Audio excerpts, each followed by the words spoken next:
Hello class, we're looking at lesson 8.4, raising a power to a power and the product to a power.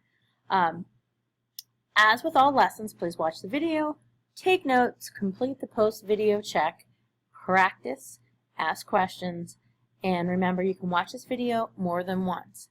You're only getting the skills and the rules here. It's your job to practice, apply, and then try to find applications for the rules.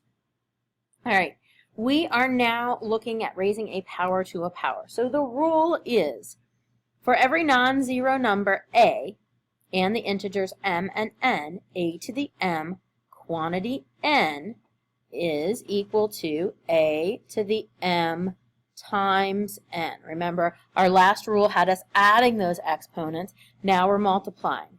And here's the reason why. Again, the rule, when in doubt, write it out, is going to be extremely important.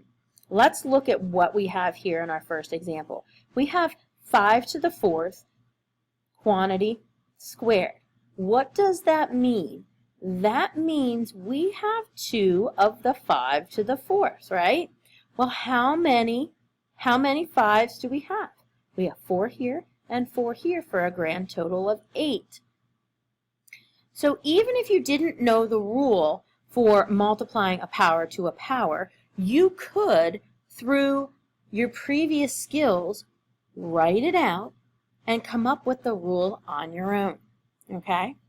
So here we're talking about raising a product to a power. So again, for every non-zero number, a and b, and integer n, a times b, quantity n, is going to give us a to the n, b to the n. And let's look at an example here. 3x to the 4th. Think about what that means. 3x times 3x times 3x times 3x. There's 4 of them, right? So how many 3's do we have multiplied together? 4. How many x's? 4. Okay, and then we could convert 3 to the 4th to 81, x to the 4th. So let's try a couple examples here. We have a to the 3rd to the 4th.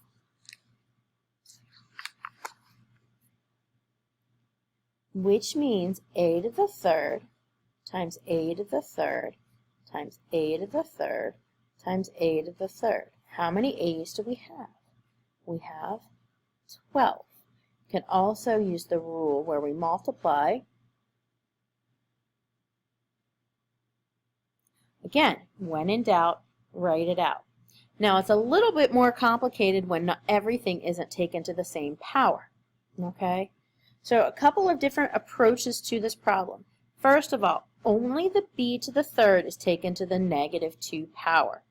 So we've got that negative exponent. I don't like working with negative exponents. I'm not sure how many of you do, but I'm going to rewrite this with a positive exponent. Taking that negative away, I'm bringing the b to the 3rd quantity squared to the denominator. Okay? I then can multiply. I have b to the 2nd over b to the 6th. I can then reduce to 1 over b to the 4th. One way to attack this problem.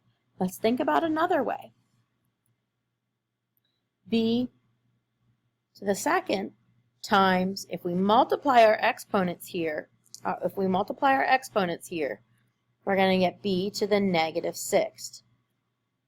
Our rule now tells us that we do what? We add our exponents. So we have b to the 2 plus -6, which gives us b to the -4. We're not allowed to leave a negative exponent, so then I'm going to make that the reciprocal and take away the negative sign. Same answer here and here, 2 different ways to do the problems. Go ahead and try the quick checks. When you're done, check your answer with mine. Number 1 is a to the 22nd. B should be written as 1 over a to the 28th. I don't know if I said 28 there. A to the 28th. 1 over a to the 28th. 1 over t to the 12th. And then a to the 18th when it's finally done. So think about how you attack the problem. Again, no one's going to solve these or go through the exact same step each time.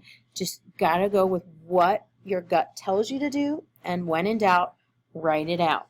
If we look at the third example here, we're simplifying a product to a power. And again, what is taken to the second power is everything inside here. What is taken to the negative third power is everything inside the parenthesis that is directly in front of it. So I'm going to simplify this problem by, first of all, squaring everything inside here. 4 squared, x squared. I have y to the third, and if I multiply, it becomes y to the sixth, times x to the 3 times negative 2 is x to the negative 9. Now I follow my rules for multiplication, which was back a lesson, and I'm going to rewrite this 4 squared, x to the negative 9, y to the 6. You got to be careful. Make sure you're neat with your work. Then can combine those to make x to the negative 7. Have a negative exponent, not allowed to have that, so I put that over in the denominator.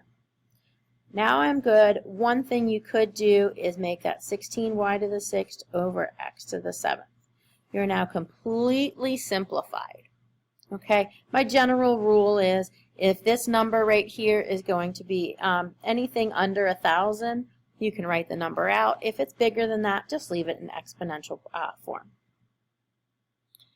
Okay, we're multiplying, applying these properties. Okay, so here's the application again. We have a mass of an object, 10 to the second kilograms. The expression 10 to the second times 3 times 10 to the 8th quantity squared describes the amount of resting energy in joules the object contains. So let's simplify our expression.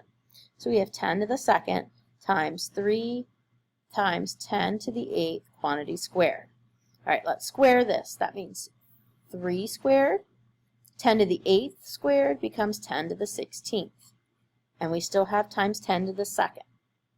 We can combine those to make 10 to the 18th.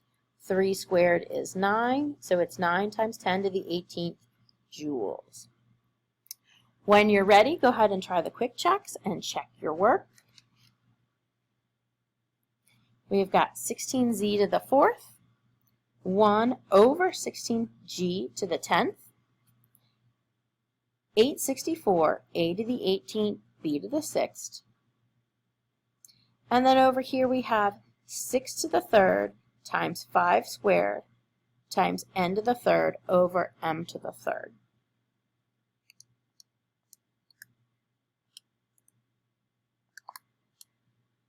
And that number is over 1,000. It's 5,400. So no worries if you wrote 5,400, but that's just kind of a general rule. If it's under 1,000, I write it as the number in standard notation. If it's anything over that, I personally leave it in exponential form. Okay, and then our word problem here, we're going to multiply. You should get 5.22 times 10 to the 5th.